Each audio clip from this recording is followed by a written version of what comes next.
In this video, we will explore Linux group management. Learn how to create and manage user groups in Linux systems.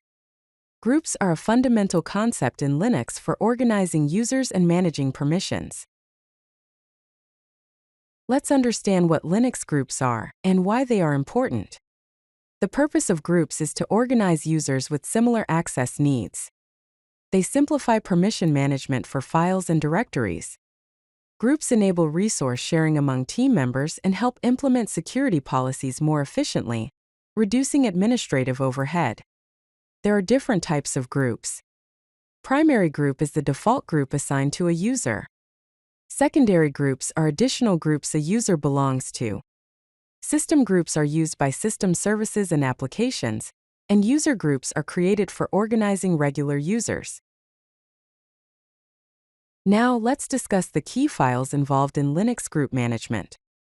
The main group configuration file is located at /etc/group. When you view this file, you'll see entries like users followed by an X, then a group ID like 100, and finally a list of users such as Bob, Alice, and Charlie, all separated by commas. This line indicates that these users are members of the users group. Similarly, there's a developers group with group ID 1001, including Alice and Bob, and an admins group with group ID 1002, including Charlie.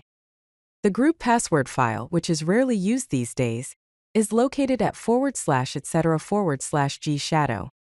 It contains similar entries but with password information, though passwords are often disabled, indicated by an exclamation mark. Let's explore how to create groups in Linux. To create a new group, you can use the command sudo groupdel followed by the group name, for example, developers. If you want to create a group with a specific group ID, use the command sudo groupdel, then the option G followed by the desired group ID, such as 1500, and finally the group name like marketing. To create a system group, use the command sudo groupdel, then the option are followed by the group name, for example, app service. System groups typically have group IDs less than 1000. Now let's see how to manage group membership. To add a user to a group, you can use the command sudo usermod, the option ag, the group name, and the username. For example, sudo usermod ag developers Alice will add Alice to the developers group. You can add a user to multiple groups at once by using the command sudo usermod ag, then a comma-separated list of groups, followed by the username. For example, sudo usermod ag developers docker webadmin Bob. To check a user's group membership, use the command groups followed by the username. For example, groups Alice will show the groups to which Alice belongs, such as users, developers, and Docker. Let's explore how to modify existing groups.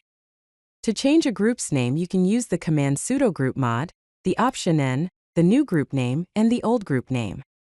For example, sudo group mod in engineering developers will rename the developers group to engineering.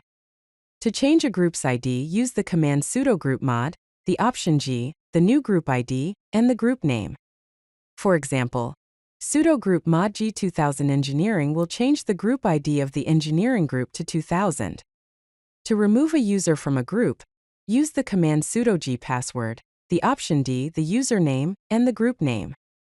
For example, sudo gpassword dcharlie engineering will remove Charlie from the engineering group. Now let's discuss some group administration tools. To list all groups on the system, you can use the command getent group. To delete a group, use the command sudo groupdel followed by the group name, for example, sudo groupdel marketing. To set group administrators, you can use the command sudo gpassword, the option A, comma-separated list of usernames, and the group name. For example, sudo gpassword Alice, Bob engineering will set Alice and Bob as administrators of the engineering group. Let's delve into group permissions. To change the group ownership of a file or directory, you can use the command sudo chgroup followed by the group name and the file or directory path. For example, sudo chgroup developers project / will change the group ownership of the project directory to the developers group. Alternatively, You can use sudo chon developers project / or sudo chon alice developers project / to change both the user and group ownership. To set group permissions, you can use the command chmod, the permission flags, and the file or directory path. For example, chmod g plus rwx project / will grant read, write, and execute permissions to the group. You can also use chmod g equals rx project / to set read and execute permissions only. The command chmod 2775 project / sets the set group ID bit, indicated by the number 2, which ensures that new files and subdirectories inherit the group ownership of the parent directory.